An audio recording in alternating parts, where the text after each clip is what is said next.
kuna hizo story tuko Raima zilikuwa zinaendelea za wale wasa wanakoka na mabad luck. Ati ukipatana na hivi asubuhi siku yako ni mbaya. Ati ukiamka na mguu ya left it means sasa utakuwa tu na bad omens kwa siku mzima. Kwani mnakoka na kitu kama hiyo? Unajua si hiyo ni tribe yetu. Wewe ni tribe. Wewe usitake kujua kwani mnasemaga hiyo? Kuna wale wase wanasemaga sijui tukipata na huyu mzee, kuna wale wa bad tongue.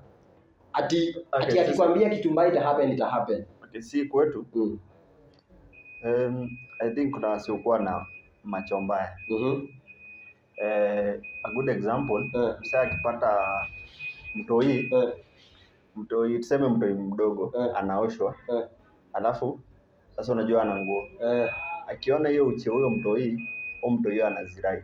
Hapo. So what happens is akiona huyo mtoi anamtemea, akimtemea hiyo mtoi anakuwa fiti.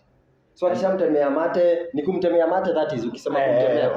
Unajua mate ni one very very powerful thing. Unaona saizi kama tuseme ukosee madhe ama shushu yako. Alafu ifike time yenye anafaa kubless.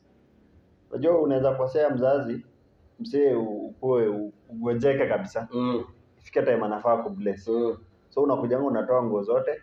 Hata kama yeye ni mzae, alafu anakutemea mate. So nani anakutemea mate sasa? Si mtu umekosea madhe yako. Hiyo sasa ni kwenu sasa inakuwa hivyo.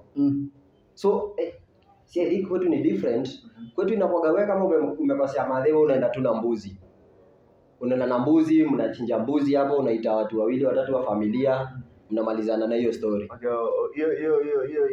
Hiyo apply juu. Unajua mama hawezi kubless